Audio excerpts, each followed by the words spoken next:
Whoa! No more Sorry about technical that, guys. difficulties. Listen, I get flustered. Stefan gets flustered. Technical difficulties, left, right, and sideways. What am I going to do? Listen. Apparently Thursday my Exchange. microphone is losing its mind, so. Thursday Exchange, episode 13. We have a wonderful, wonderful episode tonight. We have special guest Pedro Tweed. He's a man of many talents. He's an award-winning gymnast. He's broken world records. He's an actor, and he has his own show, Tweed's He's Talk. actually a very funny guy, too. Hilarious Really. guy. One of a kind. He's been on the Kelly and Regis show back in the day. He's got some really amazing insight on the entertainment industry, and we cannot wait to have him. So we apologize for all the technical delays. I know we're 20 minutes late, but that will not stop us. No. No, we will keep on going. So as opposed to going with the really goofy issues that we typically talk about on the show, we really truly believe that we have to hit the hot topics this week. Not really the hot topics, but this week has been extremely controversial and crazy. For those of you who do not know about the Boulder, Colorado mass shootings, person opened fire in a grocery store, killing 10 people. There's been other shootings going on all across the world. A conversation needs to take place. Like, I mean, this is the 7th shooting in Colorado alone, a mass shooting in the past, like, since it started back with Columbine. Mm-hmm. 7 mass shootings in one state and all around the country. It's almost like it's become a fashionable thing to do. It's a tragedy that we have to continue to talk about this and these gun control policies. And whether you're on one side or not of the aisle, we have to understand, like, how is these things happening? Yeah. How is this happening? Continually happening. And people say, oh, there's all these stories going out about this past Colorado shooting, how this man, was kind of bragging about his weapons days before the shooting. Mm-hmm. People were saying he was talking about violent acts prior to this. And they're trying to blame it now on mental illness as 100% of the reason, which, I mean, I think that you don't do something like that unless you have some sort of mental illness going on. Mm-hmm. And we got to dig deeper. Like, how did this person, if he had a mental illness, have access to an AR-15 style pistol? Okay. Oh, they're right over the counter. How did he have access to something like this? Just like everybody who's at 18, you go to Walmart, you can buy a multiple round magazine rifle without a permit. It's ridiculous. I mean, I'm not anti-gun in no sort of way, but at the same time, like, there's too many people dying. There's too many people dying. And I've been reading ridiculous, like, this is the thing with social media, and people have their strong opinions. People are believing these are agenda-based killings, that these are set up by the government in some sort of way to push gun control laws. And I just can't fall for that sort of evil belief. I can't understand it. Is that something that like in what way? You believe that these shootings, these mass shootings going back to Sandy Hook, Columbine, maybe not Columbine, but like in the last few years, are set up to push gun control laws? You mean like as okay, sorry, I misunderstood. I've been reading a lot about these conspiracy type there, and to me, you're discrediting family members who are like, yeah. And can you imagine if you're in that situation, like if your family member, like your child just died, and somebody's saying that it was just like a hoax, and that it was all a setup? Like, I'd be about ready to hunt you down after that. I don't know if you remember a few years back with the Sandy Hook shootings where they went elementary school. People like Alex Jones, even Ben Shapiro, who I feel like a lot of his topics are entertaining. He is a great debater, but he was saying similar type of stuff, to push his pro-gun beliefs. Even Alex Jones, some of his stuff has come true in the meantime, but that doesn't make that accusation okay. Like, it's asinine. Yeah, it limits the truth of the entire circumstance. It's just why to push views, to push controversy. That's truly pushing buttons. Yeah, I mean, that's what I feel like Alex Jones does. I mean, he's that's a mogul. his whole shtick. Like, I mean, he's like a paranoid, borderline personality disorder comedian / radio conspiracy. Like, he's all over the place. Mm-hmm.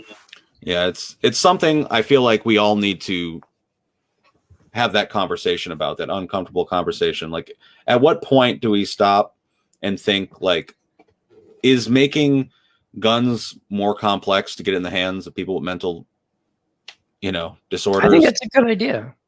Why should somebody who has a mental illness be given the capability to have a high capacity firearm?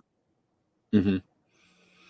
See, the people that like tote a lot of the Second Amendment rights, I truly believe a lot of them, they think in their mind, based on what some goofy politician said, that we're going to snatch your weapons away. But the truth really is, certain people shouldn't have those weapons. Yeah, it comes down to money. Mm-hmm. So, yeah, that's a tragic topic. Our hearts go out to all the families in Boulder, Colorado, and elsewhere this week. And exactly. Like, it definitely goes out to that. But I mean, just like on what you were saying, just like one final thing, like, if you have somebody in your family who's suicidal, who's like really at risk of hurting themselves, and you don't have the ability to be with them all the time, do you want them to have the ability to go buy a gun? Yeah. Well, and if you could do like some sort of just simple screening, like simple questions, like are the ones that they would do when you go to a doctor's office that is funded by the state, you automatically do a psychological exam each time you have your physical. Mm-hmm. Why can't they use that? You would think. And you got to remember, like, the NRA and stuff, they have a lot of pull in politics. And like I said, in no way am I anti-gun. I'm very pro-gun. Me too. But I believe in anything, you should do it the right way. And there should be it should be a little stricter on some circumstances, especially with screenings. I also think it's based on merit too. Like, I am generally pro-gun. Like, I would like to get a rifle to do target practice, and eventually I would like to go hunting. But the thing is like, you have these people who are breaking the rules of like humanity. They're going out and shooting other humans, okay, on a massive scale. If we keep on breaking that rule and keep on showing that we're not capable enough of doing it, you have to do something. Whether or not, I don't think you need to take the guns away, because I think with the way things are going already with freedom of speech in this country, that's a really bad idea. But I don't think it's bad to put a limit on who is able to access them. It's an interesting thing that you just said right there, about the freedom of speech. And this is this is a very interesting topic. We're going to segue a little bit out of, a lot of the things that have been happening with gun control. But a lot of U.S. prosecutors are demanding Facebook and Twitter crack down on anti-vaccine posts. So they're basically begging big tech to, in a way, monitor what Joe Schmo says. Now, a lot of times people's accounts were getting blocked, not based on the fact that they were incorrect, but based on the fact they were blocked because they had a particular viewpoint.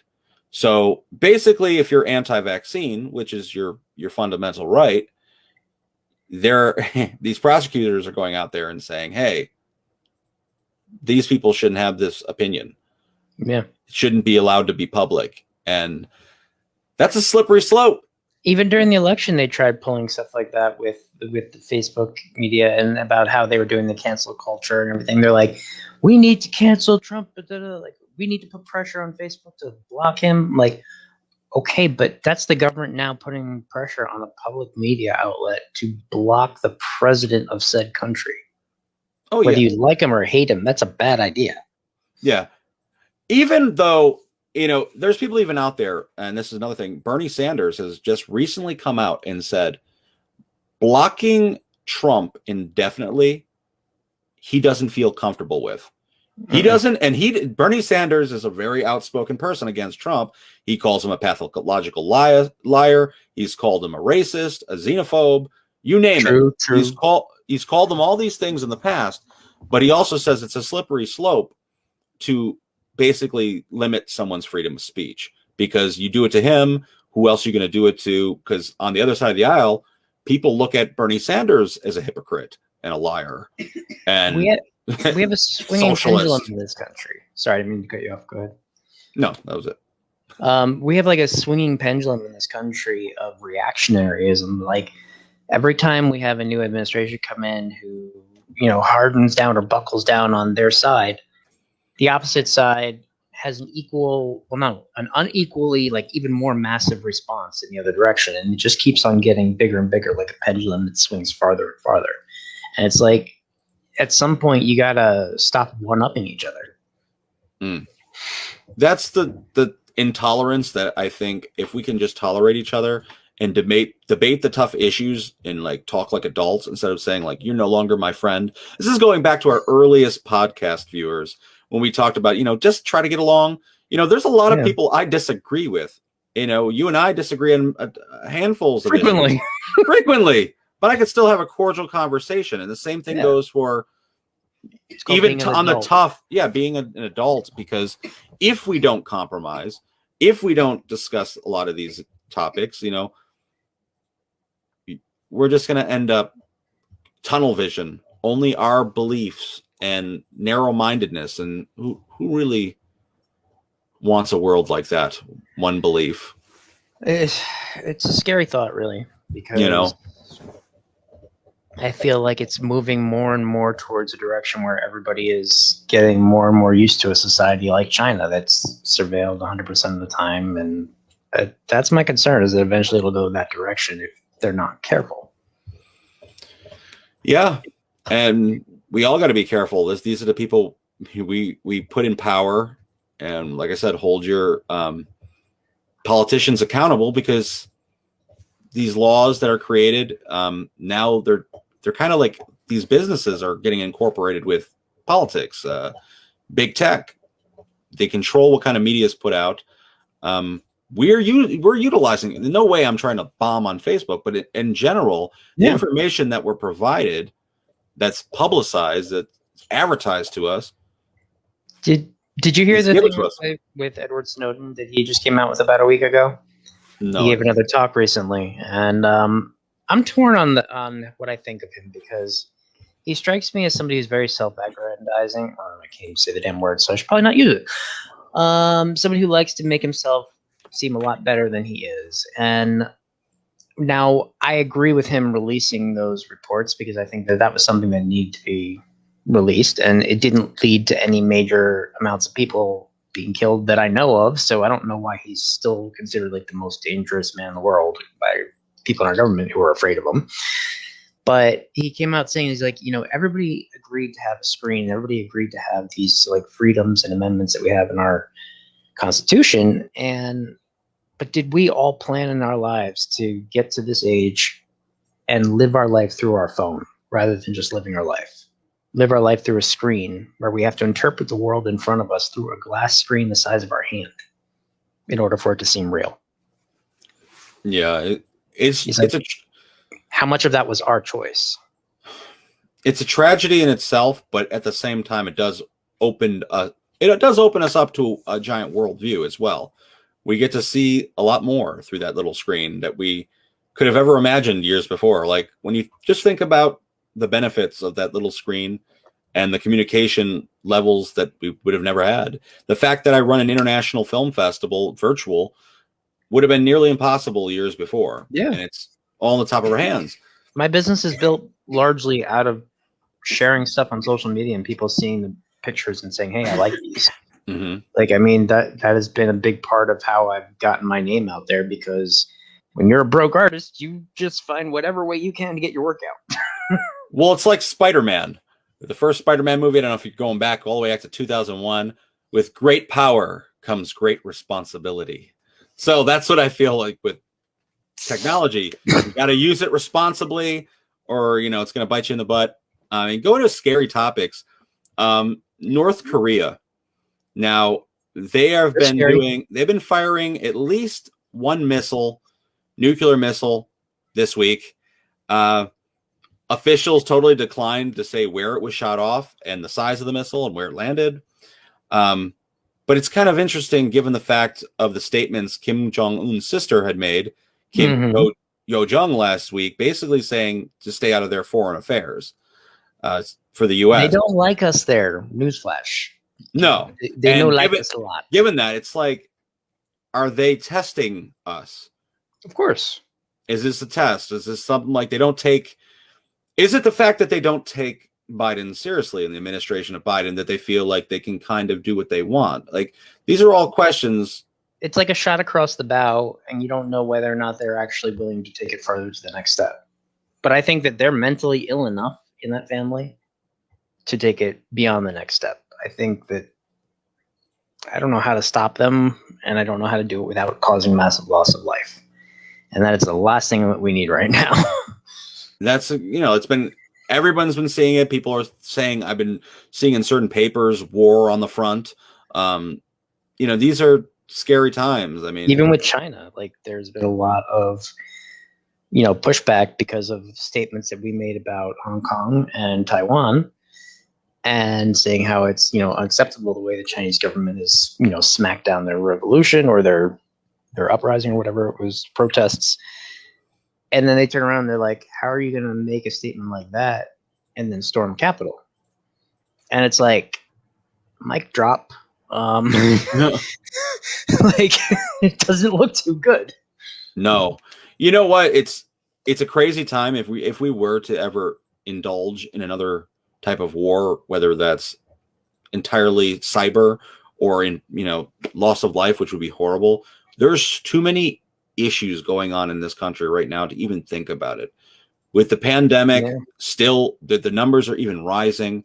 The social injustices, these mass shootings happening across the country. The police becoming more militant. And then the ones who are actually doing their jobs being vilified for those ones. Yeah, there's a lot of internal strife going on that we need to handle, because we're stronger as one.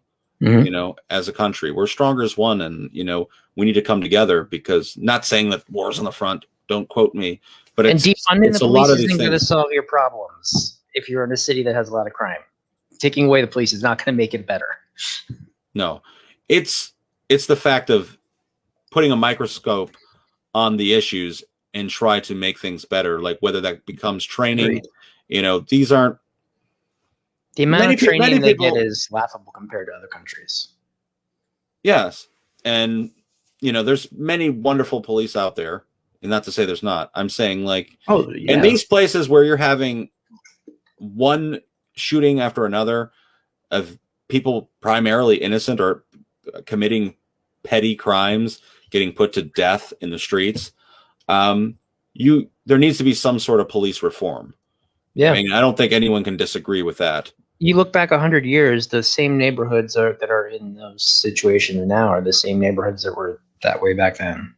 And that's a real problem that for 100 years, it's like a black hole of humanity. Like you just say like this area is where you're going to go if you want people to have hell. Absolutely. So like before we're going to get in a really heavy topic in a little bit, but I really want to those weren't heavy at all. Those weren't heavy at all. I mean, like we said, our hearts truly go out to the Colorado families and, anyone who's been affected in these shootings. It's tragedy. And we really hope that we can learn from these, whether that's passing stricter laws for people to access weapons with mental illnesses, whether they're harsher punishments for people who go out there and say they're going to commit these type of crimes, and people after the fact say, oh, he said this. Well, it's really unfortunate that you're saying this now. But again, along those lines, though, like how many times have we heard the same story where like, oh, he just seemed like a quiet guy. Like, no, like maybe it needs to come down to even more on a one-to-one level. Like engage with the people that you live next to. Like find out who you know. And like, it's just like with the bullying thing. If there's somebody who's not being included, and this is especially true when you're younger, but if there's somebody who's being left out or being ostracized, try to, even if it's uncomfortable and you're not really like, oh, this is going to make me look kind of dumb, go out of your way to try to include them, because that may prevent that person from stepping over the edge. Exactly. Because you don't do something like that when you like other people. Mm-hmm. Well, some people too, they have an agenda of their own, and regardless if they're a good person or not, if their heart is set on destruction, some people are just messed in the head. So in light of not white women, sorry, did not say that. And in light of Women's History Month, it's our final segment as March is coming to a close. This month, or this week, I should say, I really want to focus on the directors that I feel like have impacted me and have inspired me. And they've changed the industry in their own way. Mary Harron, she's the director of American Psycho that came out in 2000. A lot of you guys know her. She directed, everyone knows Psycho. Of course. But American Psycho with Christian Bale took it to a whole new level. Well, he's a scary dude to begin with. Yeah, but his portrayal and her direction in that film made a masterpiece. And I think for years, this film will grow to be even a bigger cult classic. The mental trip you go on, the journey you go on throughout this production is phenomenal. So thank you, Mary, for creating such a masterful work. Another one, it's a smaller independent film, but I thought it was beautifully done, was a film called Enough Said, directed by Nicole Holofcener. It was James Gandolfini of The Sopranos' last film that he ever shot. Okay. Yep. It was a beautiful film.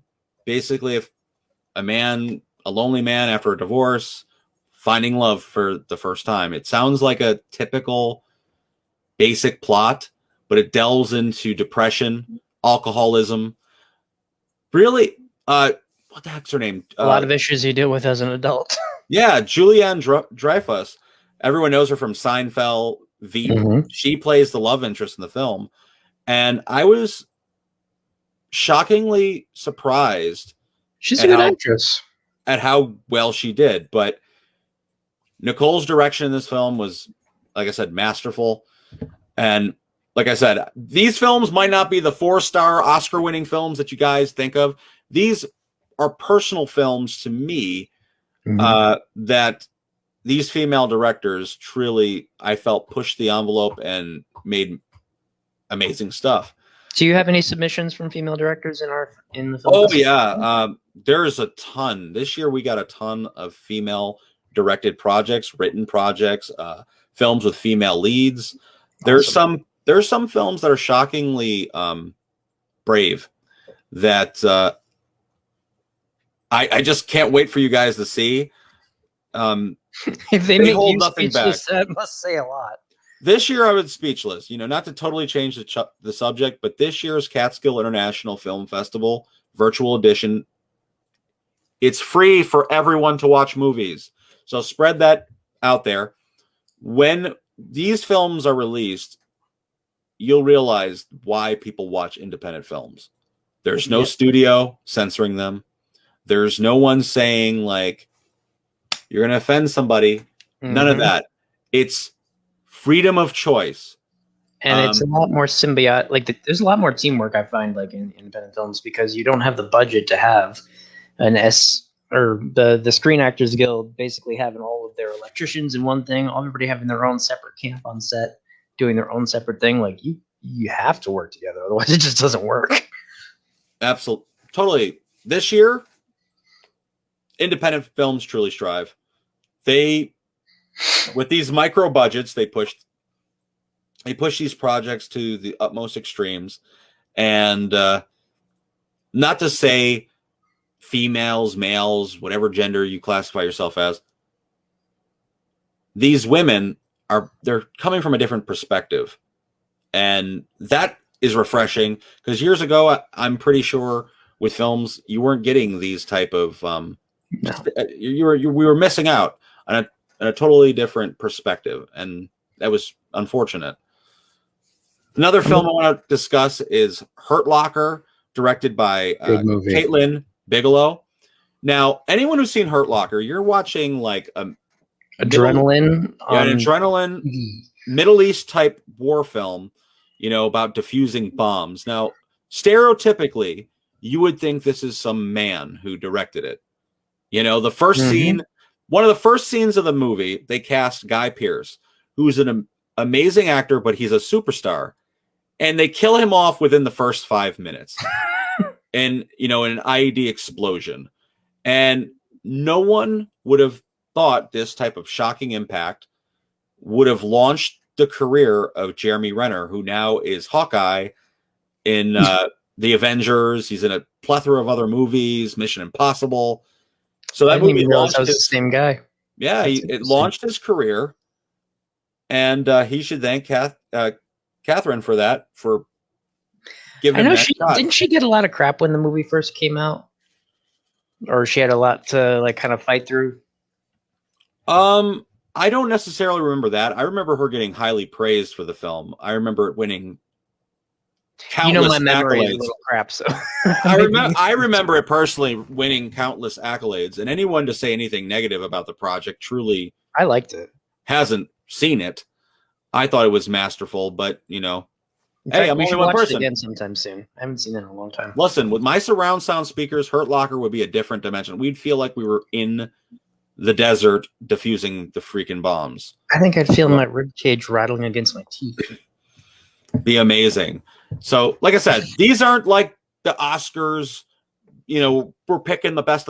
These are my personal choices and reasons why I, that have inspired me to continue making films or get better at what I do. The last one, but not the least, is one of my favorite movies of all time. It is so underrated. People don't even know about it. Seeking a Friend for the End of the World. Drama, romance. Lorraine Scafaria. That's the title? Yeah. Seeking a Friend at the End of the World. It starred Keira Knightley and Steve Carell. It's a bittersweet love story about the love you find or the friendship you find at the end of times. And sometimes it's it's a film about letting go, but also clicking to the things that matter. It's kind of crazy. There was a film Steve Carell got the better end of that deal. Yeah, well, Steve Carell, like you're talking about Steve Carell as a goofy guy. He's a dynamic actor. Oh, he's really good. I mean, in this film, you see a dramatic side of him that you never would have saw before. Keira Knightley, too. I don't want to say it was something that I've never seen from Keira Knightley, but consistently great actress.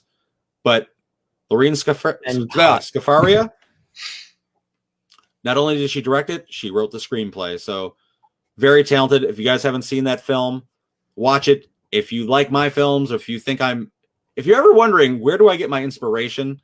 This is one of those movies that sometimes when I don't know what to write, I'll watch that movie because I just feel like everything puzzle pieces together perfectly. And when I'm like, man, I felt like anything can go wrong.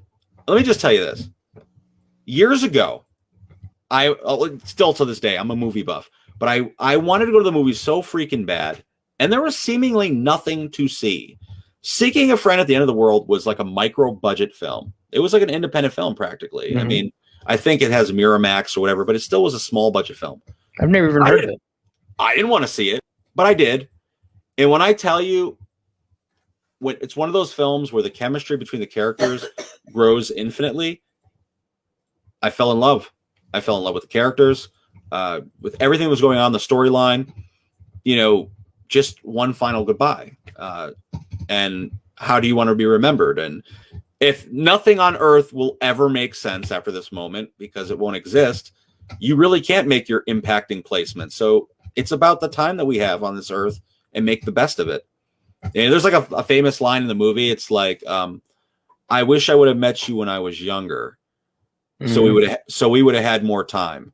And the response was, there never would have been enough. Exactly. I don't know. It's an amazing movie to me, but it inspired me, like I said, with my own writing to get better. So I thank these female directors and writers and all the other actresses out there. Keep on doing what you're doing, inspiring us. And in no way do you take a back seat to men. Maybe they'll actually get some awards that they deserve this year in the Oscars and all them. This is the one thing. This is a separate topic in general, and this is for all the horror fans out there.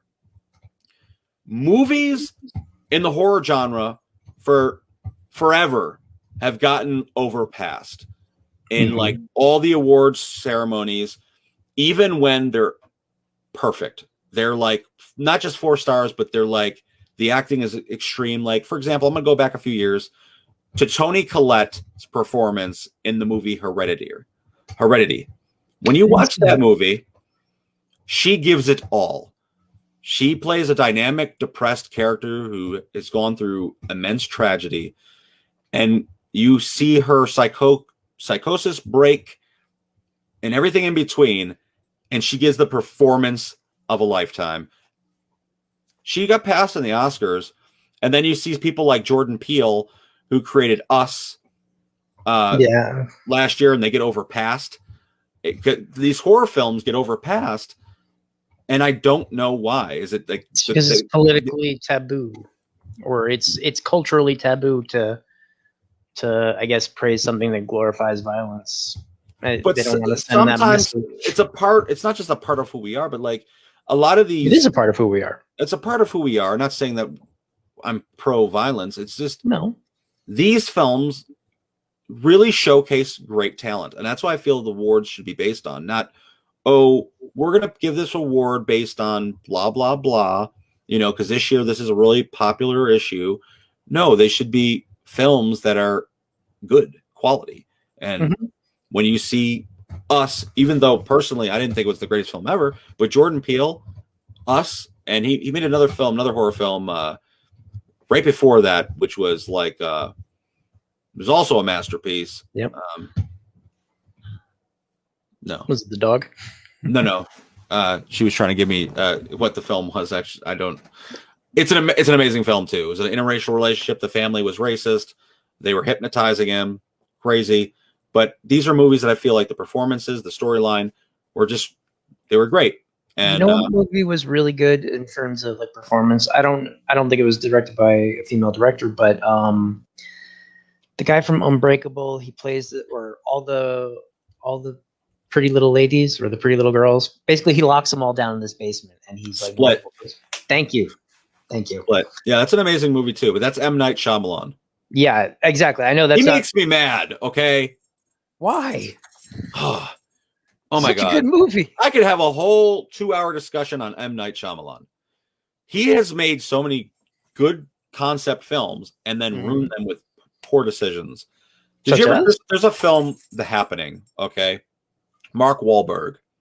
Okay. This whole movie, there's an ominous, like, running, people are passing out, they're committing suicide once something, they get encountered with something. It's literally the whole film, they're running away from wind. Wind. You heard me right. The wind blows in a scene, and a farmer's out there mowing his grass. He gets out of the lawnmower and lays down to let the lawnmower roll over him because he breathed in the wind. And then another was it like poisonous, or was there like a spirit or something?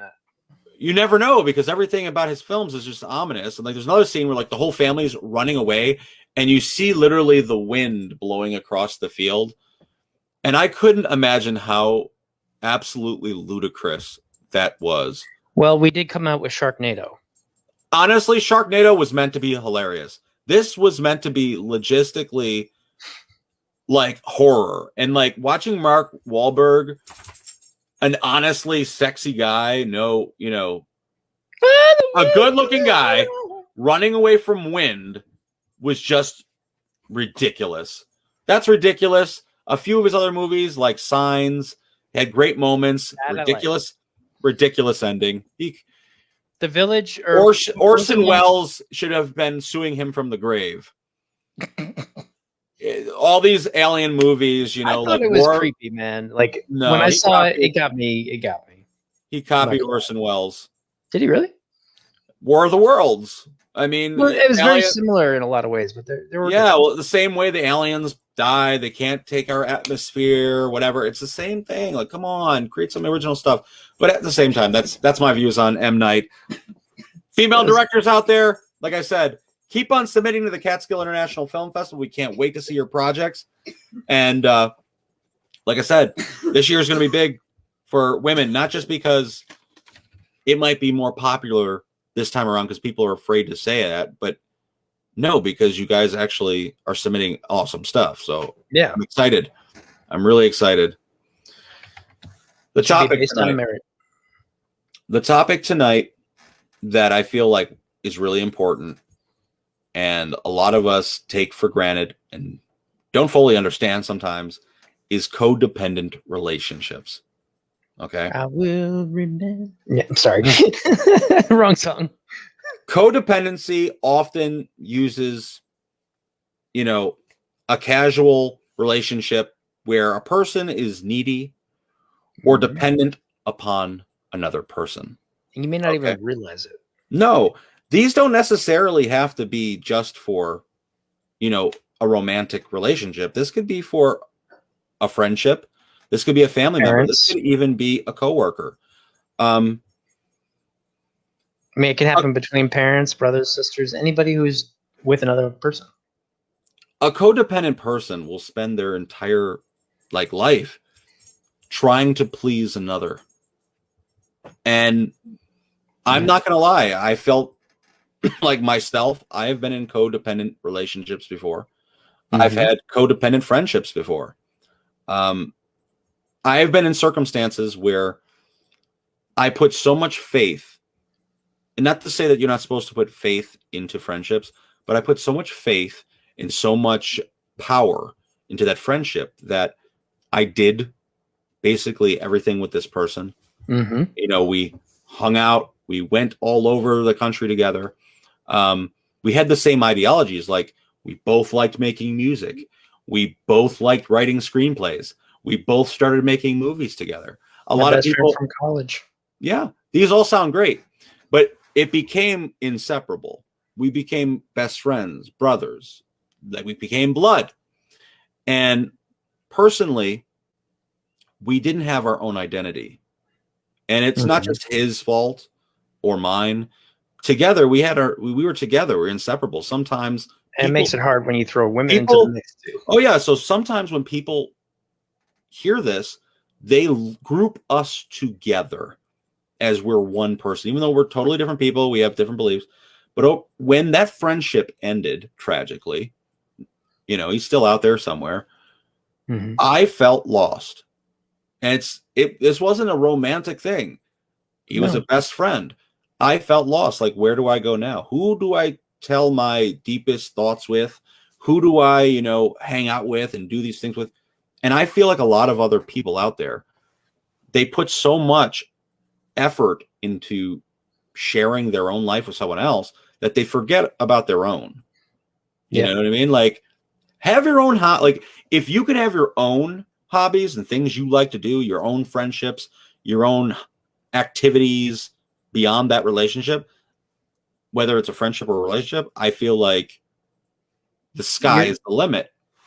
It is, but when you're limited by the same token, by the fact that, like, if your partner's sad or your friend or whoever it is you're in this relationship with, look, all of us who are, especially anybody who's a little bit more empathic, like, you're going to pick up on people's emotions and you're going to you walk into a room, you kind of feel the mood. You're like, it affects me a lot. Like, I'll pick up the mood very quickly, and unless I'm just like really oblivious that day, and then I'll just probably make an ass of myself. But that's normal. But this is like literally the moment you start to see the other person sad, you're like, oh, I have to be sad with you. I have to be sad for you. I have to be sad on your behalf, as if it had been to me. And you imagine the weight of that? Yeah, I mean, I've been in it before. Yeah, I think a lot of people too that you speak with, they mix up the difference between codependent and dependent type relationships. And I kind of want to define the differences and give examples, because I think a lot of people, they truly don't know the difference. If we're talking about a dependent relationship, okay, these are two people who rely on each other for support and love. Both find value in the relationship. That's dependent. That's a good thing. That's a good thing. Codependent, The codependent person feels worthless unless they are needed by and are making drastic sacrifices for their enabler, which is the person they're caring for, the person that that could be their boyfriend or girlfriend or whoever it is, the person they're just giving it all to. Drugs are a great example. Yeah, and entirely. Another one, dependent, defining dependent. Both parties make their relationship a priority, but can find joy in outside interests, other friends, and hobbies. Yet a codependent person, the codependent has no personal identity, interest, or values outside the codependent relationship. Yep. So you can't have fun. For example, I like making movies. A dependent relationship, you support me in my craft. If you want to get involved, you get involved. If not, you don't. You go do what you enjoy doing. Paint a picture, whatever. A codependent relationship would be, I make movies and you're there, whether you like it or not, to make me happy because you think that's what will make me happy because your presence is there. And that by being there, it makes you happy in the process too. Like it's a sick thing. Like you're both getting something out of it. So those are like the main examples of like how I see things. And like I said, I think we all can relate. It's a really sad scenario that years ago, a lot of our grandparents and our, great grandparents, they lived in a time period where the husbands went out to work and they were home. They were in a financially codependent situation. Yeah. That they really couldn't get out of. Now we're decades later, we're generations ahead, right? And we just can't earn enough to fill the needs. Exactly. So now we're in a situation where we're in a very similar codependent relationship where it requires most people. Now, I'm not speaking for the rich and the people that are doing well off, but in most households, it requires 2 incomes to pay the bills. So add a kid to that mix, you almost need a third. Yeah. So you think about that. Just think about what we're saying here. If you require 2 people to pay the bills, sometimes you have 2 people in an unhappy relationship required to be together to make it work. That's where, I think a lot of people are in that really tough situation and like they're trying to figure out, how do I get out of this? It's like Republicans and Democrats. Oh, well, yeah, but you have a choice when you're choosing that.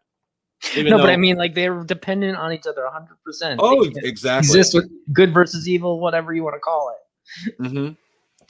A lot of people, there's like some symptoms out there of codependency. Okay. Finding no satisfaction or happiness in life outside of doing what you're doing for the other person. Okay.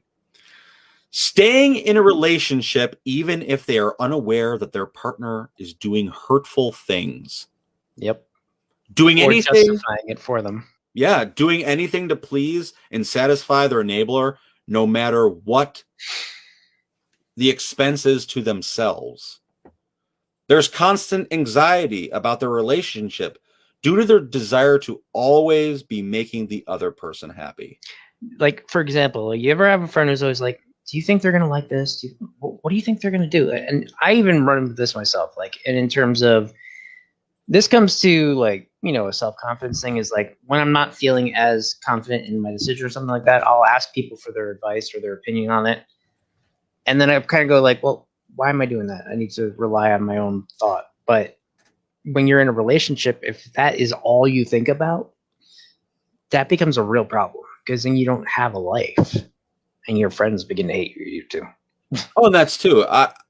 Just to add to what you're saying, I don't know how many fellow brethren dudes out there I know who they get in these relationships. They'll date a girl for a few months or whatever, and they'll go on to the next one, whatever. But in that short period of time, it's okay to be inspired in like similar interests, but they change who they are to appease the relationship to make it work. And then you lose their friendship. Like someone you've known for years. Like I've known this guy for years. He gets in a relationship, it cuts off all his friends. Yep. And now he's like this guy who is like an interested photographer and explorer no longer does that. And he's just solely like family man 100% of the time. And if that's what makes you happy, but I could see it in his eyes. It's just weird when somebody's Like, entire pattern of behavior changes based on who they date. it's sad, and I think a lot of times we don't realize we're being codependent, but like I think people are afraid to break free. Like, oh, they won't like me anymore if I go do my own thing. But I think it ultimately comes down to self-love at the end of the day. If you really love yourself and love things that you do, whoever you're with should either embrace that or they're not right for you. That is the hardest thing on the planet, unfortunately. A lot of people really wonder, how do these codependent relationships develop? From a lot of the research I was reading, codependency is a learned behavior. It usually stems from past behavioral patterns and emotional difficulties that you had. These could have been damaging parental relationships that you've witnessed. I was going to say, I think one of the biggest ones that trains us on a constant basis is being employed. If you're in the corporate world, you're codependent on that company because you need that money to survive. Therefore, you need that job. So you change how you act at that job, and then they rely on you and giving you money, which they don't want to give you, giving you benefits, which they don't want to give you, in order to make them survive. Like they rely on each other. You're trained on it on every daily basis. We're always trained on it. There's a lot of ways to break free, which we'll get into. One of the really things too about how they develop is like I said, damaging parental relationships, living with mentally or physically ill family members, or abusive families in general. A lot of people, they know what they see. You're observing your surroundings. Now, my grandmother, who's still around, it's been years since my grandfather passed. God rest his soul. She comes from a time, she raised 10 children, where she provided for he provided for the family. She took care of the kids. And, she was very codependent on his needs and his wants, what he needed. And like, after he passed away, she has come to terms with, she's able to do things that she was never able to do. She misses my grandfather dearly, but like things like having dinner at a certain time and serving him just the things that he liked, and not being able to go out and about as much because and it wasn't because she wasn't allowed to. Or learning how to do something that scares you beforehand, because you could be like, hey, honey, can you do this for me? It wasn't because she wasn't allowed to. It was more the fact that she just wanted him to be happy, and she wanted the best. She wanted the most time out of him, but she didn't realize all the things that she might have missed in his, while he was there. Like, after he passed, she was going to the casinos, traveling places to see, my uncles perform, or visiting people in other states. That's, it's kind of crazy how years ago, how it was, but like we were talking about now, let's say you're cutting costs with somebody, paying 50-50 on the bills, and this relationship's no longer working.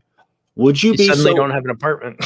Well, some people are brave like that. Others, they'll suck it up and keep on going. And then as time goes on, resentment builds. Then you hear these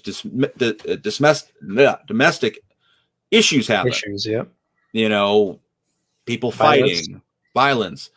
So you see how things kind of stem. So like, it really is unfortunate. But out there is a little bit of treatment for this, okay? There's a few things that can help towards forming positive, better relationships. And this goes back to what we were just saying. Listening is a big one. Listening, but try to spend more time with other people that you care about, whether that's family and friends. You can give your all to someone and respect them 100% without being like directly neck deep in their ass at all times. That's without being, too politically incorrect. Can I get a washcloth? Yeah, like you could totally respect someone, be loyal, be honest, with giving them their space to do the things they love. I don't think I would be as happy as I am now if I didn't have my own like peace of mind. This podcast is belief in peace of mind. I'm able to do what I want to do. The person I'm with is able to do what she wants to do, and we come together all the time to do things together. But there's some people that don't know the difference, and there's some friendships that don't know the difference. And the tragic part is, once those things end, sometimes the coping is impossible. It feels like you lost a piece of yourself. For example, like when I went to college, I became really close friends with this guy. Don't need to mention his name, but you know, we both applied to go to this program where you got to go to Germany for a year as an exchange student, and like we were the only two people in the entire class who wanted to go because you know we always did stuff together. You know, we each have our own quirks, but you know, I thought we were going to be in the clear when our friendship survived the first year when I got accepted and he didn't, and then he got to go the second year. So I mean, that's a big blow to take if you're both trying for the same, because they only choose 75 people. And I always had a lot of respect for him. And then when I came back, it was as if a wall had gone up, and it was clearly that it wasn't as accepted as I thought it was. Even though he ended up going the next year, like I said, it changed a lot of things. And it was like, unless I was at the same level of happiness as him at the same time, he couldn't handle it. Yeah, and that's the sad part. And after that friendship dissipated, how did that make you feel? Honestly, I felt pretty hurt, because when you consider somebody a brother and then for them to just basically suddenly be out of your life out of nowhere on a really drastic note, like it ended over a text message. He misinterpreted something I said, thought I was saying something else. I'm like, no, wouldn't listen to me when I tried to explain or call, and then like broke it off as if he was breaking up with a girl. I'm like, okay, that just got really weird. So, but it felt very. It was a complete shock, to be honest. Yeah, it is. We've all been. I feel like probably everyone watching right now has been in some sort of codependent relationship without them even knowing. And it's challenging in any circumstance to break it. You don't have to break it off, but you need to evolve that relationship into something that's more healthy. And, you know, I don't want to say like it's a prenuptial agreement in your mind, but remember, like, you got to save yourself. You don't want, if God forbid anything happens, even if it's against their will, like the person moves away, the person unfortunately passes, or things happen in life and they just have other interests now. Just think, would they want you to wither and die if they were gone? If they did, first of all, you shouldn't be with them, but and it's sometimes like we're all speaking from the concept like, oh, that these things are all based on you just giving everything you got. It's about losing yourself. There's a positive aspect that we're not even addressing here. It fulfills a need.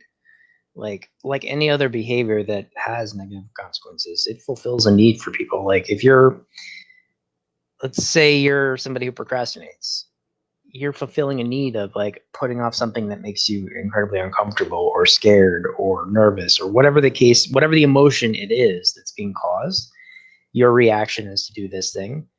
And it's a similar kind of thing. So like, you know, the advice that I got, because I have a procrastination issue. The advice that I got that seemed to help, and I think it applies to this as well, is thank that for what it's given you and acknowledge what it's given you, but try to find a way to,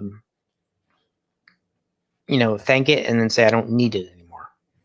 And just continue telling yourself that. And it doesn't happen overnight. It's not an easy process. Mm-hmm. But I think that could apply to that as well. I think the main thing too, like before we, you know, get Pedron and kind of tie up this conversation, is have self-love. Don't forget about yourself, and don't forget about the people that matter to you when getting involved in these romantic relationships or other new friendships. Remember the people who kind of like helped you out along the way, and like save a little bit of yourself for yourself. Because then if it's ever gone, you still have something to stand on, you know. Yeah, you're allowed to have a easier- day by yourself. It doesn't have to be 100% of the time together. Yeah, easy. It's easier, like I said, it's easier said than done. But at the same time, always remember in the back of your mind, there's a movie out there that's actually the tragic demise of codependency. For anyone out there who've seen it, you can make the shout outs afterwards. It's called Midsummer. It came out directed by Ari Aster. The movie starts off with a very tragic moment that a young lady has with her family members committing suicide. And it's just on the eve that her boyfriend was about to break up with her. And as guilty as he felt to do it, he just continued the relationship. And he felt dragged into this muck. And their codependency goes to the tragic extremes. It is like a semi-horror film. It's like a psychedelic type film. It is very hard to watch at points, but it is a film out there. And as I'm a filmmaker, I'm going to tell you films that I feel like are relative to the subject. Midsummer, Ari Aster. He's also the director of Hereditary, which to me is one of the greatest horror films of all time. But yeah, Midsummer. But yeah, now we got that. Without any further ado, I know you guys waited a little longer for our guest tonight. We had those technical issues. We do apologize for that. Very sorry. We are going to have Pedro Tweed. He's a world record setter, award-winning gymnast, actor, co-host of Tweed Talks. And I'm going to be honest, people. I'm saying this with all sincerity. There would not be a Thursday Exchange if there wasn't a Tweeds Talk. It's true. This man and his wife, Crystal, they inspired and guided me in the beginning stages of creating this podcast. They invited me on their show a couple times, and it really inspired me watching them do what they do to create this podcast. So I'm excited to have them on and have him for the very first time on our show. And a lot of times people don't shout out and give the rose when it's needed. So thank you, Pedro, for joining us tonight. Hey, Pedro. Hey, how are you? I am super good. Super good. Super good. Super good. Thank Right. you. So I hope you're watching tonight. I know we had a lot of little technical bumps along the way, but you're a man of many talents, and we really want to dig into your thoughts tonight on a bunch of issues as well as whatever you got going on. Okay. So to add on to the conversation, how do you believe codependent relationships affect people who are trying to pursue their dreams? It drags you. In what way? Here's what it is, okay? I'm going to read a little bit of something that I got here. It's called Dependent on It. I said, we all have been afflicted at one time with many disappointments because we are depending on someone else.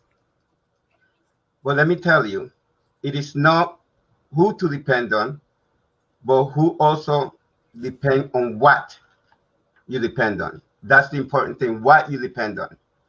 And my favorite song, it says, Depending on You. And oddly enough, another of my favorite songs is by Santana, No One to Depend On. See, I like topic in your life. No one to depend on. The thing is that when you depend on someone, that's attachment. And people are afraid to detach. Mm-hmm. But the thing is detachment doesn't hurt. Attachment is what hurts. Yep. Okay? Like for instance, if I put your hands inside hot water, that's going to hurt. Attachment to hot water is going to hurt. But when you pull your hand out, it's no longer hurt. Once you learn to understand that it is the attachment that hurt, not the detachment, then you can move on. See what I'm saying? Mm-hmm. That doesn't mean you have to leave it behind either. That means not you're gonna have evidence that you had your hand on hot water, but eventually that will heal. And what happens with attachment is that you're trying to hold on to something that's burning you, something that's hurting you. Yeah. And that's exactly. I'm so happy that you read that to us and gave us the Santana song, because it's so relevant and it's so important that, you know, sometimes holding on to these things will drag you down in the end. And I think, like I said, have you ever had any sort of codependent, that's not necessarily romantic relationship, but a codependent relationship that you felt possibly was dragging you in the wrong direction? I think that everyone has had one of those. Yeah. At least one of those. But then when you become aware of yourself, because if you don't become aware of yourself, you're going to keep on holding on to something that you think that's not hurting you, because you think people that are codependent think that that's helping them. Like, for example, if you dependent on a drink, I give you the best example. People say, I can't do anything without drinking coffee. I don't drink coffee, and I do lots of things. And I do lots of things. So I don't understand when people tell me, oh, I can't function without 1 cup of coffee. That's depending on a cup of coffee. Just like people say, I can't be funny unless I get high. Then you're not funny. It used to be like, I need a beer to go out to the bar and be able to talk to people. That's right. And, you know, somebody once called me and my wife a power couple. And the definition of a power couple is that you have your own power and they have their own power, and then you come together. Okay? So when you have your own power, that makes you stronger, both together. But that means that she could function by herself without me, and I could function by myself without her. But then when we come together, it's stronger. Absolutely. And that's the definition right there of a good dependent relationship. They're not dependable. They're not codependent. They're dependent, and they're doing great things together. They have their own individuality. It's just exciting.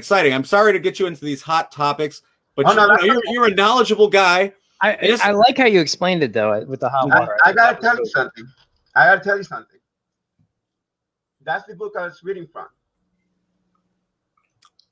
Wow. So I wrote on dependency before. That's my first book. Wow. See, this is something that I didn't know. So, like, how was that? I didn't know that. So that's amazing. This is great that you're on tonight's episode. Like, so you're an athlete. You're a coach. You know, you have your own gym. Right. As an athlete, how do you feel as far as participation trophies? Should everyone get one? Is this like a team effort, or are you one of those guys who believes the best of the best strive for the greatest? You always got to strive for your best. Yeah. However, I have mixed emotion about that, and I'm going to tell you why. When we go to, if you make it to the state meeting in gymnastics, everyone gets 1 medal. Okay. But you get a medal for making it there. I prefer that you get a medal for making it, for doing something, than for doing nothing at all. Exactly. So just making it to the state, you have to compete, and you have to get a certain score. You don't have to win, but you have to make it to state. So I have no problem with them getting a medal at state. Now, before that, you don't get the medal unless you do really, really well. You understand?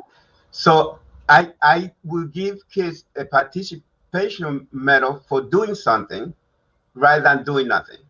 That I don't agree with. You know, like, you showed up, okay, you get one. Yeah. Okay. So that's not good enough. Yeah, you get a cookie, you don't get a medal. I thought it was an important question to ask you, because now we live in a time now where there's a lot of sensitivities about, you know, who gets it. You know, they're dedicating their time, and there's a kind of like the sense of competition has kind of decreased over time. And it hasn't, but in the spectrum where everyone receives everything, you're seeing it to be they want it to publicly appear way. acceptable. Right. You know. Well, you know, I listen to a lot of music, and I always have a reference to a song. There's a song back then that said, "Nothing plus nothing means nothing." You gotta have something if you want to be with me. So I said the same thing. nothing plus nothing means nothing. So you got to do something if you want to get someplace. You give the medal for doing something. But if you're not participating, if you get a participation medal, then I think, oh, you participated on something. But I want to see that you participated. You have to earn it. Yeah. I think it's like passing a kid on to the next grade who doesn't deserve to go to the next grade because they haven't learned what they need to learn in that next grade. It doesn't work.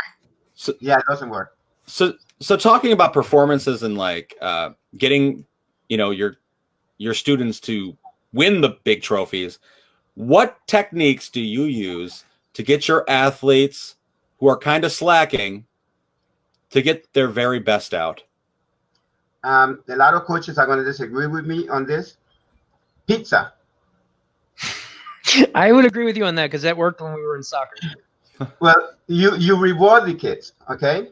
When a kid gets something at our gym, we throw a big party. We're going to pizza. They do something just to get everyone in the gym gets pizza. If one person do something that they couldn't do before. Wow. Yeah. So it's like it's not the whip. But how is that different than the giving out like a participation award? Like, I don't disagree with you. I'm just curious, how is that different? That's different because everybody's pushing together for that kid to get something that they didn't have. Okay. Right. That makes more sense. I like it. Listen, I would be a gymnast tomorrow. Just give me some pizza. I'd be a gymnast if I was guaranteed not to kill myself. In my luck, I would. When you were younger, your coaches, what were their techniques and how did that affect you?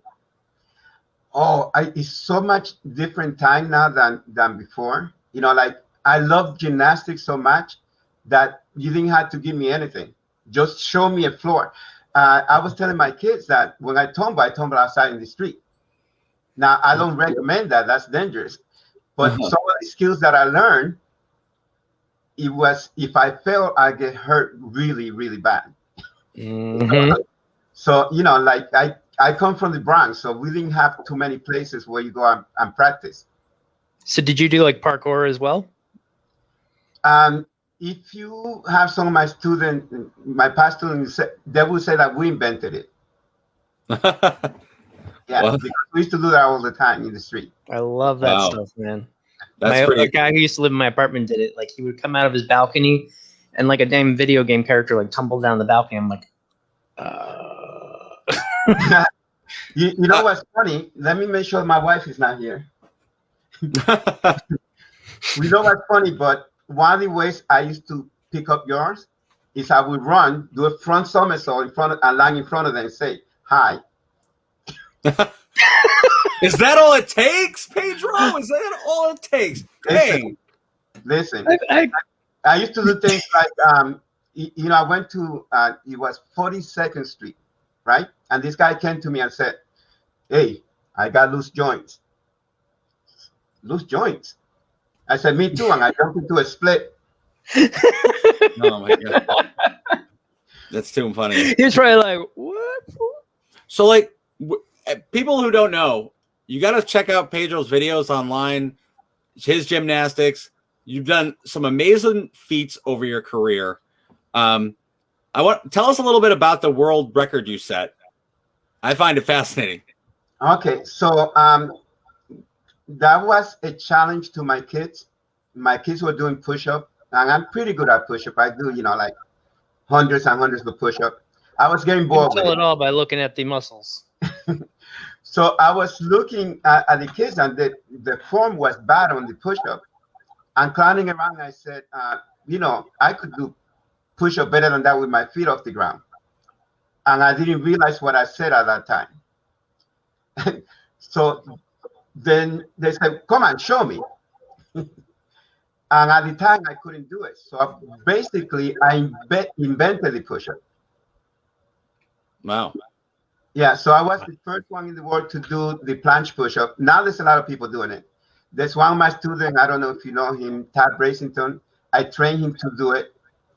And I train other people to do planche push-up. Planche push-ups. Yeah. Have they surpassed you yet, or are they still trying to work at it? I'm sure there's people that have. I mean, I'm 65 years old now. You do not look 65. Give him a break, Stefan. He's 65, man, doing these You do not push-ups. look 65. That's pretty amazing. A lot of people out there, there's one of the things too when you're on Regis and Kelly years ago. Right. Yeah, I remember you said you were doing the push-ups with your fingers. Right. Yeah. Yeah. One push-up that I did was with my thumb like that. When I met Regis, there was a guy that went in there, and he was doing push-up like this. You know, wow. in his thumb, but his knuckle was touching. Mm-hmm. And I was in the audience with Regis, and I said, you know, I could do that without touching like this. I could do it just like that. Okay, let me see. just like your thumbs. Right. And Wow. he said, let me see. And I got there and I did it. And then the audience went wild. Whoa, that was during commercial break. Okay, wow. A year later, I told him that I invented this push-up, and I was reading up in the newspaper about it, and I set a world record. So he said, let me see. And I did it for the audience, and then a year later, they had me on another show, because back then there was a show called Regis Philbin, that's it. Mm-hmm. So I did it on that show, and then he invited me to do it on Regis and Kathy Lee. Yep. 1988. Wow. Yeah. That's awesome. I remember that show. It's so crazy. I used to speak at different school. You know, I used to do a pro-health, anti-drug thing. So I used to go to different school, and I would speak, and I would do a demonstration of push-up. And I would do all different type of push-up, you know, straight arm push-up, Superman push-up, all type of push-up, twisting. And then I would close out with the planche, which is with my feet off the ground. If you haven't seen it, you have to go and see it on it's pretty wild. Facebook or YouTube.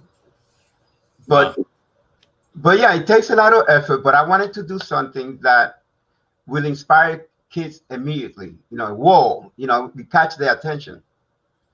When you catch someone and they listen to you, yes. Mm-hmm. That's so. It's such a insightful stuff there. Like being able to just do stuff that like inspires somebody to like, I want to be like this guy, or I want to push boundaries.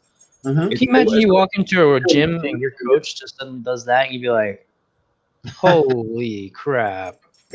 You talk a lot about the body and, you know, doing push-ups and stuff. How important is the balance of mind and body when you're participating in these feats? Okay.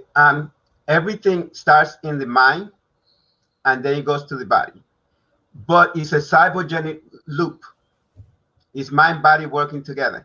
One of the things that I teach, as you saw on the pictures, is Tai Chi. And practicing Tai Chi is mind-body connection. So you have two opposite things working together for a common goal. You know, like, for example, if I told you, you know, Tai Chi is about achieving balance, right?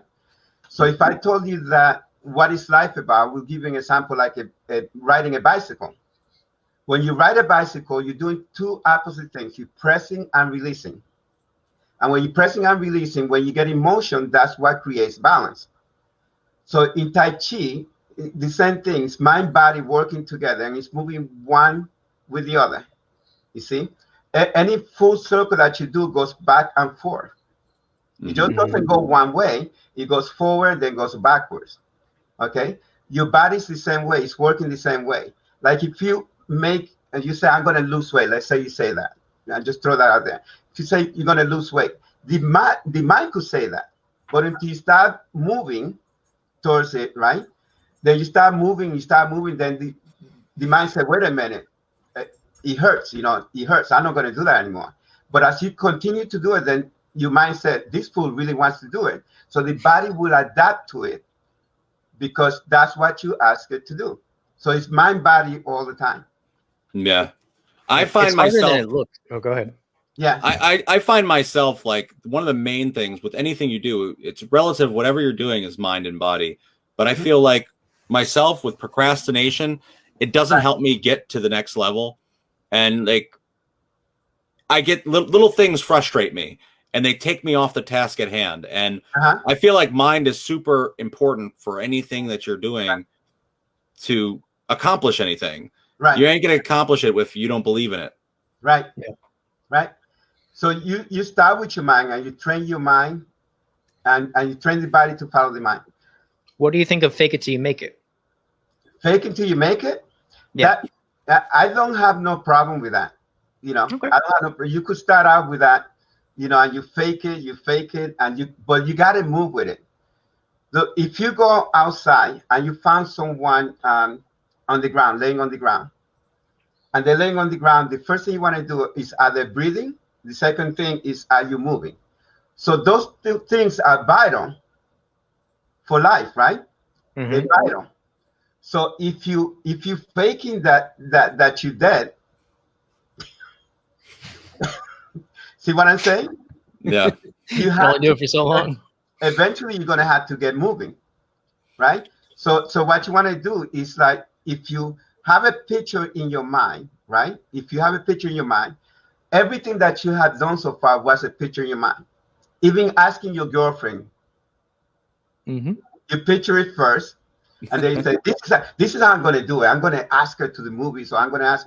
Everything that we do, that we now do, is something that we thought of before, and then we put it into action. So when you think about it, if you leave it in the back of your head and you don't take any action, it's just a thought. Absolutely. I totally agree with that. There's so many people out there. It's almost like the idea, like, people say they're going to do something Right. without doing it. But this is like more, as we're talking about codependency and self-love, Right. this is so relative to actually what you're thinking you're actually going to physically do. Right. Whatever you do, whatever you think in your head, it becomes part of you. But when you start moving, you make it a reality. The best way to realize your dream is to wake up and get up and do it. Yep. Yeah. It's, this is something like I always talk about. Like, I'll struggle with getting myself going. Like, back when I was a lot heavier, I used to weigh 355 pounds. Wow. And I would drive to the gym, and getting myself to get out of the car and walk into the gym was the hardest part. Like, it really was. You have to actually just say, screw it, I'm going to do it. Because otherwise, sometimes I would literally sit in the car so long that I would turn around and go home. Yeah. Well, you're a movie maker, Charles. And there's a guy that said that showing up is half the battle. You remember who that was? I'm not off the top of my head. No. It's Yeah. been a long day. I know the phrase. Yeah. Showing up is half the battle. So if you show up, eventually you're going to go into that gym. One of the things that, like, I don't know if you saw, but my wife did a challenge. She said she was going to do it for 21 days. She's going to work out. Okay. After the 21 days, she just reached that last week. She tried to quit and she couldn't, because it takes 21 days to form a habit. And it takes 21 days to break a habit as well. So you got to choose what you want to do for 21 days straight. And I don't care. What I tell people is, do just a little bit. Don't try to do an hour. Forget an hour. Do 5 minutes, or do 5 push-ups, do 5 sit-ups every day for 21 days. And try to quit on the 22nd day. You won't be able to. I'm telling you right now, you won't be able to. You're going to think your body's already used to it, and you say, oh my goodness, I got to do it. And you fight it. You say, no, I don't want to do it. But your body says you have to do it. Yep. Listen, listen, our viewers tonight are going to be, in the next 21 days, they're going to have ripped abs. They're going to be. If my shoulders weren't busted, I would take you up on that. Listen, we got a lot of people tonight talking about comments. You're inspiring a lot of people tonight, Pedro. Daniel Miller says, Daniel. you go. Thank you for that, Pedro Tweed. Writer, ingenious world record holder. Okay, I'm doing cartwheels in the parking lot. That happened to me in Times Square, Pedro. I bought it, Daniel Miller says. Yeah, you're getting a lot of love here tonight. Well, let me tell you, Daniel Miller is from Canada. Oh, that's awesome. Yeah, he's from Canada. We became friends. He was watching Tweet Talks at the beginning. Like, remember when we brought you on, Charles? Yeah. We had a little bit trying to connect because, you got to find the green little man and then press on it before we had StreamYard. Yeah. So which program was that? Yeah, we used to have a lot of technical difficulties and trying to get on, but StreamYard made it easy. And Daniel Miller was one of the ones that used to say, we could hear you. And he's all the way in Canada. Wow. Well, thank you, Daniel, for being able to hear us. You've inspired future generations. Yes. Yes. He's a great guy. He's a great guy. So we're talking about your show, Tweed Talks. Tell us a little bit about your show. That came about, of course, the pandemic. And by the way, I'm going to submit my film. Oh, really? Oh, to the film festival? Yes. Nice. I'm going to need your help, Stephen. Okay. With the credits at the end. But yeah, I'll give you a call. Yeah, you were talking at the talk show. The way it started is well, as you know, my wife is an actress, and I dabble on acting and writing, and we started to get bored. We wanted to help people get moving. So I have all these friends, because I have the martial art family, I had the gymnastic family, I had the acting family, and I had the writing family. So a lot of the martial artists that I know have also written books. So I said, you know what? Why don't we interview these guys and help them promote their books? And I have all of their books. And we even had a comedian that, this is funny, Frank Capel. He's good. Yeah, Frank Capel is also a world record setter. Okay, he's actually a world record breaker. So we had her on the show, and she wrote like a whole bunch of books. And we have Brad Fletcher, and we had all these guys that wrote books. And I said, let's start with books first. And then went to martial artists. And then we started talking to, we haven't talked to all the gymnasts yet, but we're bringing gymnasts in. We had some world-class gymnasts come in, somebody that was the first Black global competitor in gymnastics, the first. And we had it, the last day of, February, which was cool. Oh. Right. And then we had this award-winning movie maker. And we had you, of course. And when we had the photographer, we're going to bring Stephen on. Cool. Awesome. Yeah. Because I look forward to it. And of course, a lot of my gymnasts are gone on to become, singers and things like that. And we had Kathy Patty on. We had a whole bunch of people on. But I first started out, like, let's bring our friends on. And now people are sending me mail that they want to be on. But everybody that we had on, we knew personally. Mm-hmm. Yep. Maybe except for one. And he was a boyfriend of somebody that I knew personally. Well, that's pretty cool. So, like, what out of, like, when you're like looking up for friends, so like for our show, I always find it not challenging, but I know a lot of people to create a network of diverse, different people to talk to, because we think people from, we want it to be interesting. And what goes into your thought process and into who to bring on the show?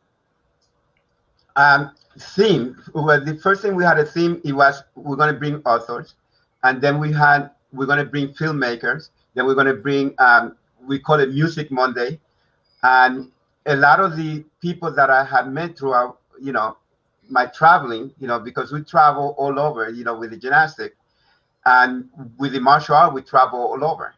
So when we get to meet these people, and they were saying, "Oh, we're going to make this film." So I said, when you get the film, let me know, and then we help you promote it. The guy that we had last night, he just won an award for, he just got an award right after we interviewed him. And one of the award-winning filmmaker, Al Camacho, he does a lot of martial art film. He has his own show now on, what you call it? A Ray Network. The Ray? The Raid. Oh, Yeah, Ray Network. Yeah, he has a show there, and we're planning on bringing some of the other martial artists. But that's how we started. We wanted to entertain people, and at the same time. But I'm not answering your question, am I? The question you asked me was what thought process goes into it. Yeah, like how do you pick who you pick? Who I'm gonna put on. There's this lady that I just sent an invitation to, and she had a story where she had cancer and she couldn't talk or remember. And to me, that was very interesting. And I saw sometimes when you see somebody post something on Facebook and say, wow, this is a compelling story that we got to let people know. Because she also became a bodybuilder, and she's also an athlete that have won many awards, right? But a lot of people don't know about her unless you're involved in the sport and things like that. So that's going to be a compelling story, and also it's going to inspire people. What I want is for people to get inspired when they see the show. When they finish, sometimes when I bring somebody, like when you came on, I just wanted you to talk. I didn't want to do much of the talking, like, let me ask me a question. The best guests are the one that you ask me a question and they just go on. Yeah.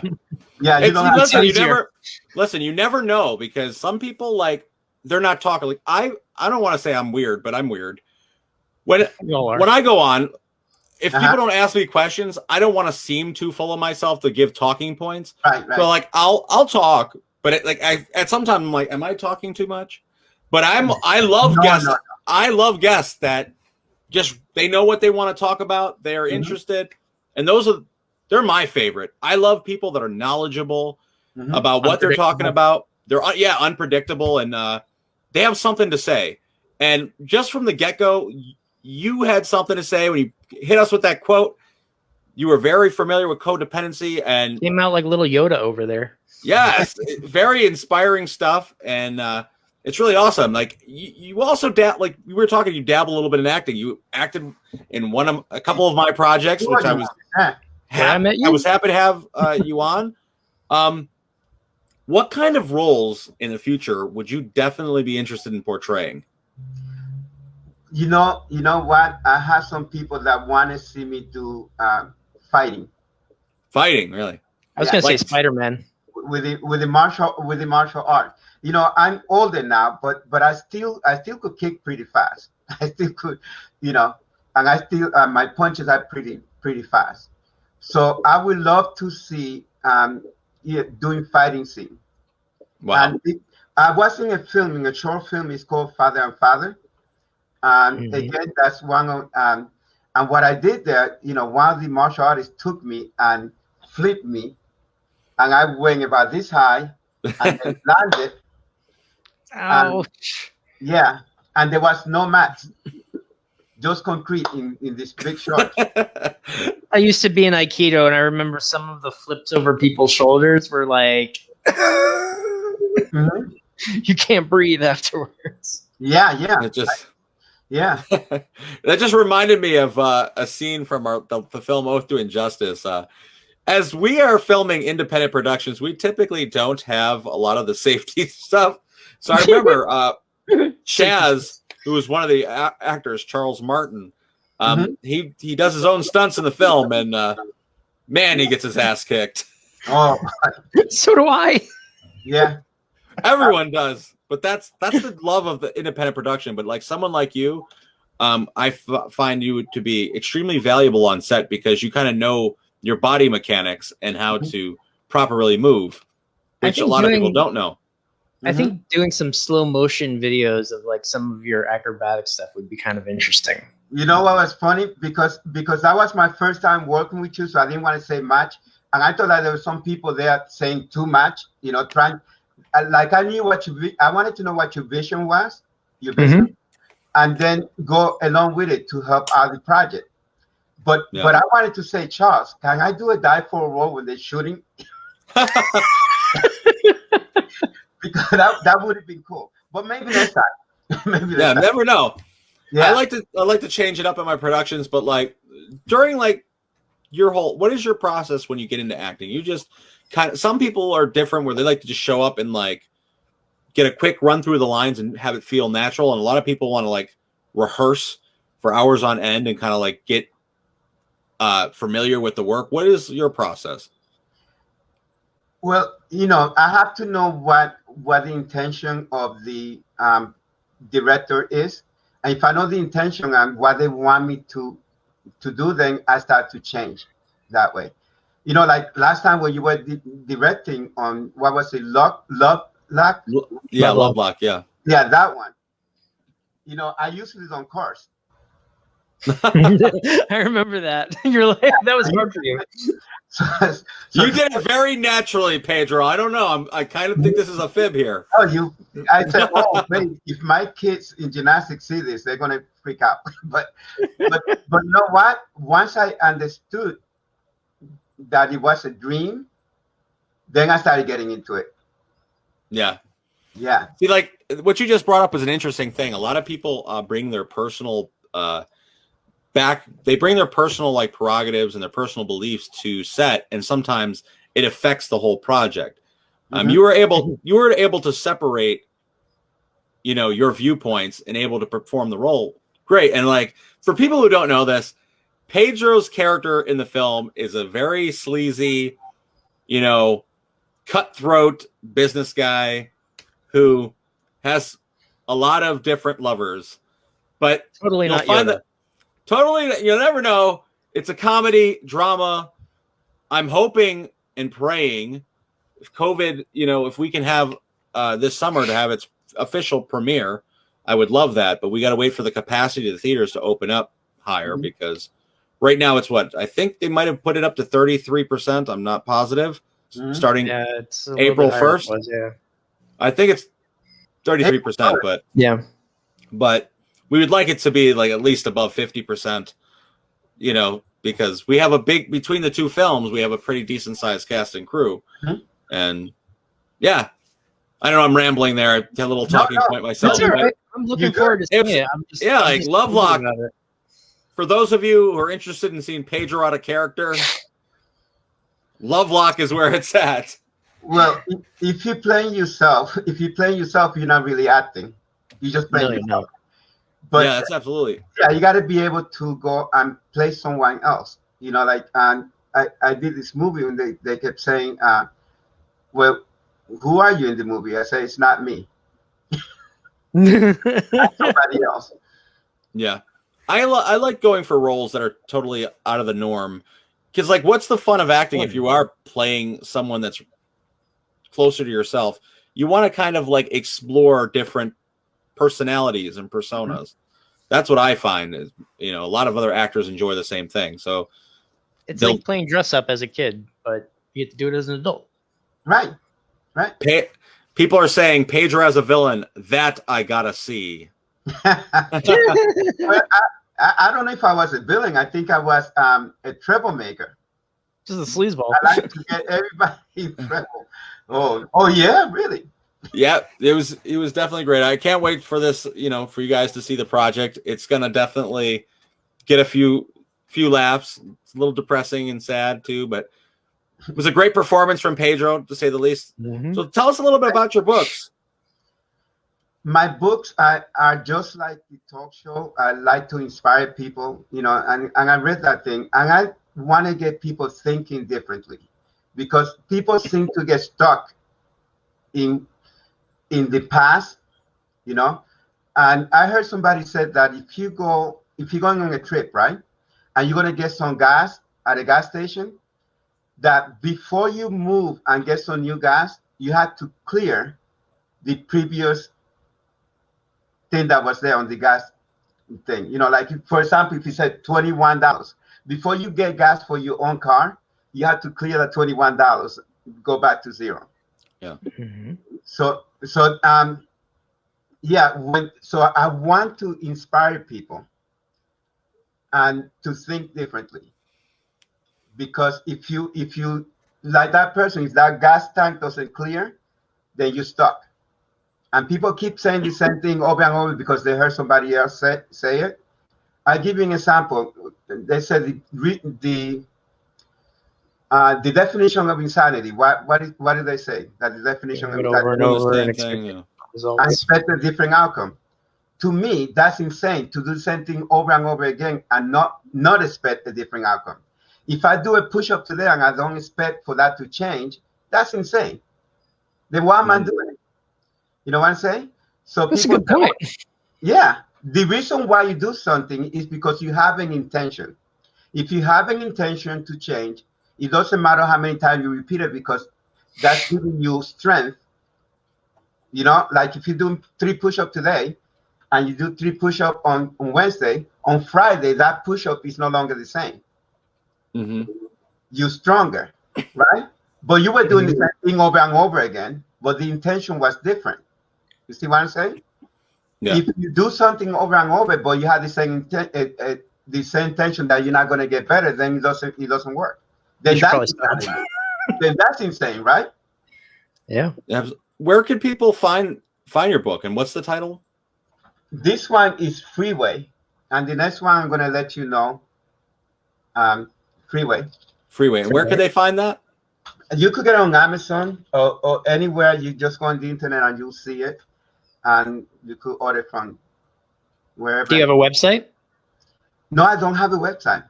I just have Facebook, and okay. Eventually, we're going to do that with the website. Awesome. No, I just wanted to make sure the audience knew where they could find your book, and it's something like, so you're involved with the arts community, and you're a published author, which this is news to me. Is writing like a screenplay something that is something that you're interested in doing? Yeah. Well, I wrote 2 screenplays. Oh wow. One of them I'm submitting to you. The other one I'm not done with it yet. Okay. But it's going to be interesting because it's homemade. Listen, well, what do you mean by homemade? I made it at home. So did we. Yeah. Listen, you know what though? Let me tell you something. Last year's Catskill International Film Festival, we received thousands of submissions from all over the world, and some of the really good submissions we received were literally created on cell phones.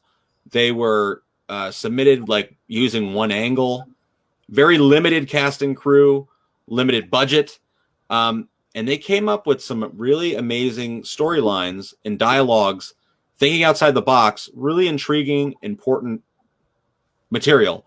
So like, if it wasn't for the independent filmmaker like yourself to submit projects like that, like I can't wait to see it. But hey, home films nowadays, if you're willing to do it, it's a film. What did you find is the most challenging part of writing the screenplay? Because I'm just starting right now to write one for a documentary that I want to work on, and it's a totally new process for me because I've always just I've been the camera guy, not the director guy. And so trying to think of it in terms of how to write a screenplay is challenging in a lot of ways for me. So I'm just curious, what did you find was like the most challenging part, and what helped you get through it? Well, I came up with a single idea, and the single idea that I had, it was to make people see certain things in a different way. And then I went with that idea. Then I started developing like making a sandwich. Like I had the main idea, the center, and then I put a piece of bread here and a piece of bread there. But if you have one idea and it's building idea, open idea, open idea. I know that's a psychology term, but that's what you do. You start with one idea, and then you start, adding to it, and it develops. Whatever you ask for, I don't know if you believe in this, but whatever you ask for, it will come to you. Okay? Yep. It's like you're calling someone. If you call your kids and they ignore you, you keep calling until they do. You don't have kids, do you? No. But I've taken care of my niece and nephew quite often, so I know what you mean. So you understand, right? Yeah. So a lot of the filmmakers that I have spoken to, and they said one last Monday said that it came to him in a dream, and then we asked him again, and what about this movie? And he said, oh, yeah, it came to me in a dream. I said, well, you dream a lot. that is important to me, because what happens is some people will try to squash your dreams. They try to squash your dreams, And what I tell kids, there was one of my students brought his kids. He wanted me to talk to them. And I told them that when I was a kid, everything that I do today or that I have done, everybody told me, yeah, keep dreaming. When I went to Regis and Kathy Lee, I told my next door neighbor that I was going to be on that show the next day. She said, yeah, keep dreaming. Could you imagine the day? Because when I was breaking the record, setting the record, because there was no record before that. When I went on television and the people here in town knew that I was going on, they brought TVs into the classrooms at the school so the kids would see it. And then, I don't know if you know, then they put a sign with my name on it at the beginning of town. When you come in and you go out of the town, it has a sign that bears my name, and it says Homo Pedro Tweed. Sweet. Well, where is this? Well, it was at the beginning when you come into town, but now it's what town? In front of the gym.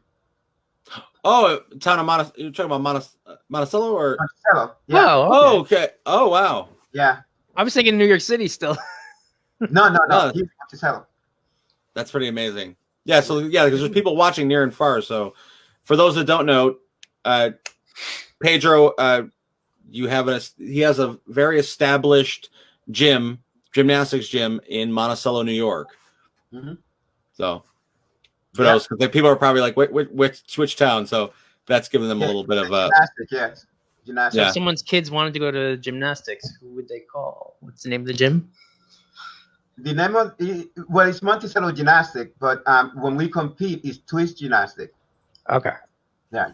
Twist Gymnastic. Awesome. Cool. Awesome. So, like, what do you think is next for you? You don't seem to stop. You just keep on going. Yeah, you got to keep moving. You got to keep moving. The other day when I told someone my age, they said, I don't believe you, especially because I was bending down and touching the floor with my hands on the floor, flat on the floor, and they go, I don't believe that you're that old. And the thing is that you should never stop moving. You should always keep moving. Even if you move slow or fast, just keep moving. I will tell you when it stops. No, I was gonna say when I lived in when I moved to Germany, we would go hiking in the mountains, and they always had this like thing about the people who walk slow up the mountain will get there first. Right. It was true. Right. You would see like these old men just hobbling their way up, and they would be at the top before you when you were walking normal speed every single time. Yeah, you just gotta keep moving, and so when you're moving, right, you're activating something within you every time. There's something in Chinese that they call the qi, or the qi energy, right? When you practice qigong or tai chi, that's what you're doing, creating balance within the body. So you got to keep moving. What question did you ask me, Charles? I asked. I know it's a lot. I asked what is next, because what is next for you? Because you never seem to stop. So I'm curious, what will be next? Like I said, I'm going to do those 2 short movie, and then I'm going to finish the 2 book that I'm writing. Okay. Yeah, I'm writing a book that's called Seeds for Champion. I started writing that when I was over 30 years ago, and then I put it away. Wow. But now I said it's time to finish it now. Don't throw away your old work. What you just said is like the most inspiring thing for any creative. Do you know how many projects are sitting in dust right now that I didn't believe in myself maybe years ago, but now I'm kind of like looking at like, maybe people would appreciate this now, or maybe it will have a different, outcome because times have changed, and I want to relook at that work and kind of like, create a different ending or different, scenario to it. But it's really interesting that 30 years ago, you came and finished another project. Oh boy, they even wrote me up in the paper that the book was coming out, and you're like, oh, better get going. Yeah. Well, life got in the way. I started doing other things, but now I'm ready to finish it. Actually, been writing, and then I heard something you said on your show. and inspired me. I said, whoa. And then when you were talking about your book, Charles, and I left it at the gym. I was going to bring it and show it, but I left it at the gym. But when I saw your book, because I wanted to go with a different publisher now, and you were talking about your book, it inspired me to finish the books that I'm now writing. You're gonna love it. I'm not gonna tell you the title now, but I'll tell you when we're off the air. Awesome. I definitely look forward to it. Because like a lot of people don't realize that the work that goes into writing a book and editing it and finding a publisher or self-publishing it. There's so many different areas, and there's a lot of people trying to like rip you off. And right. The fact is that you did it. It's an awesome achievement. I would be excited. I would definitely love to go to a book signing and have you sign a copy of where you ever have any of those type of events planned in your mind for the future to do like a book signing or something like that? Well, we did a book signing for Freeway. We did a book signing for that. And when you first came out, now I'm definitely going to do, you should do one. Have you done one? Well, I released my book in like the middle of the pandemic. So like right now I'm waiting till the world opens up and almost have like I don't want to say a re-release of the book, but like, there's a lot of people that have read it, but there's a whole lot more people who haven't. So I feel like, in the near future, I'd love to do a book signing, and summertime is looking very bright, for, I'm really optimistic this year about many things. There's so many things that I haven't done as far as like, I know, Pedro, you remember a lot of the mixers we would hold. And we would love to host more arts mixers, and we'd love to do more in-person film festivals, like we did at the college, like we did at the Callicoon Theater, and more films too. And more films that aren't so like strict. But I'm very optimistic about this summer. I think a lot of awesome things are going to happen. I know for a fact that that's going to happen. Me too. Yeah. Look, you're a very creative guy, so how, because I'm the same way. I can't stand still. I got to do something. My mind is always going. They said, like, my mind never sleeps. My body sleeps, but my mind is always going. The other day, my wife went to kiss me, and I punched her. Whoa! Because that took a turn. Because I was sleeping. I didn't hit her hard.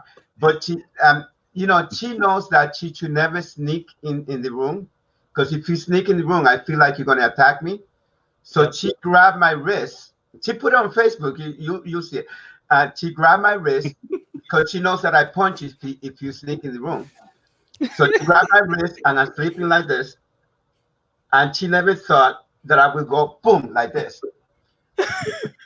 So my body is trained that if you go like this, my body's trained to punch. Because I practice so it's like my grandfather was the same way. My mom, if you wake her up, she almost every time screams bloody murder. It's like, I'm terrified to go in. But her dad was a martial artist, and he was the same way. He would be like, ready to go. Oh my goodness. I think we're all constantly thinking of something to do. We just got to get up and do it. But we're constantly thinking of something.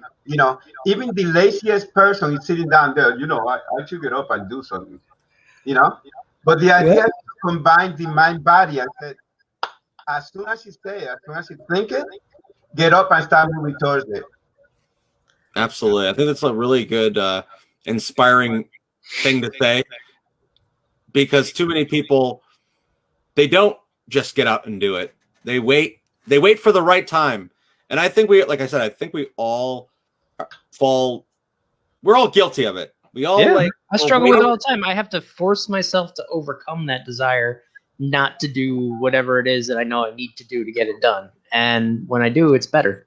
We're all waiting for the perfect time, and like for the stars to just align perfectly. And for, and sometimes like I say the same thing. So many people said, you should have waited to do a film until you got the right budget. You should have waited to start a film festival till you had the right celebrity guest. And if you wait on things, time goes by, nothing gets accomplished, and you're stuck with, as opposed to having all these memories and life events, now you're stuck with nothing, and you're just waiting on the right time. I don't know. Just get out there and do it and take a chance. Yep. I'm pretty sure there's a lot of things that we've all done, all three of us, that we took a risk and we failed miserably at it. But now we have funny stories to tell. And they were learning experiences. Right. Maybe I should just do a book of just the funny stories because I got a lot. Yeah, we should do that, right? You know, I tell my kids all the time that if we go by the first thing that we did wrong, we will not be walking by now. Because when you started to walk, when you took your first steps, right, you were shaky. But what did we do when you were shaky, right? We encourage you to do another step. Come on, come to daddy, right? You didn't give up and said, oh, this walking thing is not working for me. I messed up one time, right? So what you got to do is encourage yourself, you know, the same way. Talk to yourself and say, listen, just because it was shaky, that doesn't mean that it's going to fail. You know, I used to run behind my stepdaughter, holding on to the seat of the bicycle for her to ride, right? But little by little, I kept letting go. And once I let go, there we go with the bike analogy again, you know, she was in balance and she kept pedaling, you know? So the idea is that if you start moving, even if you're shaky, keep moving. Eventually, you'll be able to walk, and then after you're able to walk, you're able to run. Awesome. I believe it. It's great. So thank you. I want to thank you, Pedro, for joining us tonight. Definitely, man. It's been a really awesome episode. So insightful. Where could our audience, for one last time, find you after the show?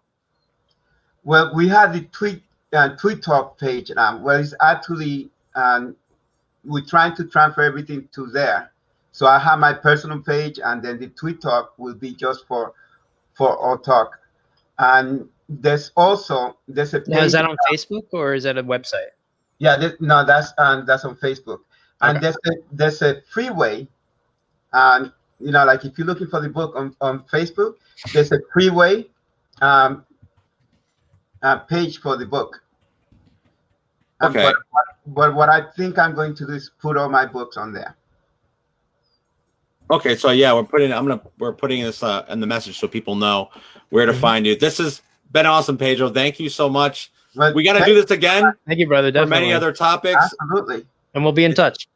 Yes. Yeah, I'll call you. Thank you so much. Very cool, man. Thank you. Thank you guys so much for watching this episode of the Thursday Exchange. We apologize again for the early technical difficulties, but hey, we got through it, and this was a really important episode. I cannot wait to rewatch it, and I hope you guys enjoyed it too. Next week, we're going to have a really awesome episode, and we're going to be starting on April Fools. Bye-bye, guys. Got some good stories.